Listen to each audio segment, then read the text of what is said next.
اگر کہیں موبائل پڑا ہوا مل جائے تو کیا کرے؟ خوش ہو جائے یا کیا کرے؟ اگر یعنی نہیں ملا تو آسان ہے، ملا تو بہت مشکل ہے، ایسا ہے، یعنی مصیبت میں پڑ گئے، ایسا ہے۔ زید بن خالد الجہنی رضی اللہ تعالیٰ کہتے ہیں ان رجلا سأل رسول اللہ صلی اللہ علیہ وسلم عن اللقطة قال عرفها سنة۔ ایک صحابی نے اللہ کے رسول صلی اللہ علیہ وسلم سے پوچھا کہ اگر گری پڑی چیز مجھ کو مل جائے تو میں کیا کروں؟ گری پڑی چیز مجھ کو ملے تو میں کیا کروں؟ کہیں کوئی چیز پڑی ہوئی مل گئی مجھ کو، پیسہ ہو یا کچھ ہو، پوٹلی مل گئی کچھ، آج کل تو سنبھال کے چلیں ذرا، اگر کوئی کیک کا ڈبہ ملے آپ کو کہیں سے، اللہ حفاظت فرمائے، اللہ ہدایت دے ان لوگوں کو جو اس طرح کی حرکتیں کرتے ہیں،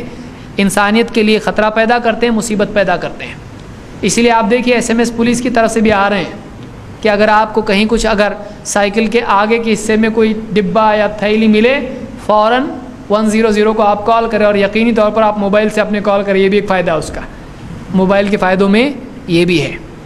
تو اس طرح کی حرکت اسلام میں بھی حرام ہے، اور انسانیت اس کو غلط سمجھتی ہے۔ جو بھی اس طرح سے کر رہے ہیں اللہ ان کو ہدایت دے، اور اگر ہدایت نہیں ملتی ہے تو اللہ تعالیٰ ان کا جو بھی انتظام کرنا ہے ان کو انتظام کرے۔ بہرحال اگر کہیں موبائل پڑا ہوا مل جائے تو کوئی صحابی نے پوچھا کوئی چیز ہم کو گری پڑی مل جائے تو ہم کیا کریں؟ آپ نے فرمایا 1 سال تک لوگوں میں اس کا اعلان کرتا رہے۔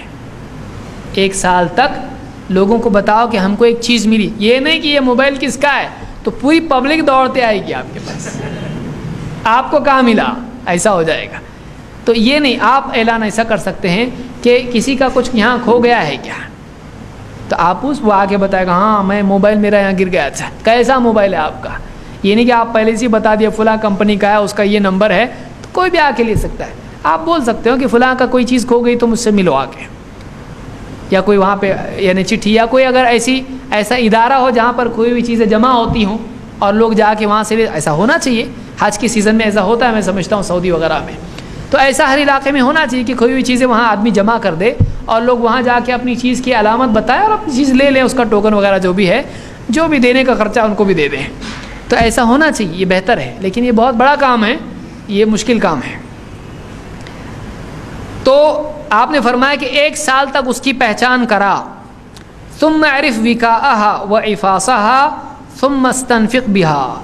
پھر اس کا وہ پوٹلی اگر تجھ کو جو ملی ہے، پیسوں کی تھیلی یا جو بھی تجھ کو ملا ہے، اس کا ڈھکن، اس کی رسی جو بھی ہے، اس کا کنٹینر اچھی طرح سے پہچان، کیا تھا، کتنا تھا، کیسا تھا، گن لے، اور اس کے بعد اس کو کیا کر دے، صدقہ کر دے۔ ایک روایت میں تو بہتر جانتا ہے اس کو کیا کرنا ہے، تو اگر واقعی یہ غریب ہے تو استعمال بھی کر سکتا ہے، اور چاہے تو اس کو صدقہ بھی کر سکتا ہے۔ لیکن پھر اس کے بعد آپ نے فرمایا فَإِن جَاءَ رَبُّهَا، اس کے بعد تیرے خرچہ کرنے کے بعد یا تیرے کسی کو دے دینے، صدقہ کرنے کے بعد اس کا مالک آ جائے، فَأَدِّهَا إِلَيْهِ، اس کو واپس لوٹا دے۔ یعنی آپ کو ملے 1000 روپے ملے کہیں سے، آپ نے کہا چلو کھا لو، کھا لیے، یا 1 سال کے بعد آپ نے کھایا اس کو، 1 سال تک سنبھالنا پڑے گا آپ اس کو، پہلے دن نہیں چاہو لاؤ چلو جلیبی بنا کے کھائیں گے، آج فاتحہ دیں گے، چالو ہو گیا، آپ نہیں استعمال کر سکتے اس کو، ویسے بھی فاتحہ بدعت ہے، اور آپ پہلے دن خرچ نہیں کر سکتے اس کو، 1 سال تک آپ کو سنبھال کے رکھنا پڑے گا اس کو، اگر واقعی ایسا لگتا ہے آپ کو کہ آدمی آ کر اس کو لے گا۔ اور اگر پھر بھی کوئی نہیں آتا ہے تو آپ کیا کریں گے، اس کو خرچ کر دیں گے یا صدقہ کر دیں گے۔ اگر واقعی محتاج آدمی ہے تو خود بھی خرچ کر سکتا ہے، کھجور جو روزے والا جس کا معاملہ تھا، آپ نے انہی کو اپنے اوپر صدقہ کرنے کے لیے کہا، کیونکہ صدقے میں سب سے افضل کون ہے، خود اپنا گھر ہے۔ تو اگر واقعی وہ محتاج ہے تو اپنے اوپر بھی خرچ کر سکتا ہے، محتاج نہیں ہے دوسرے کو صدقہ کرنا پڑے گا۔ لیکن پھر اس کے بعد اگر مالک آ گیا تو جو تھا اس کو دینا پڑے گا، جس کمپنی کا موبائل تھا وہ لا کے نیا دینا پڑے گا اس کو،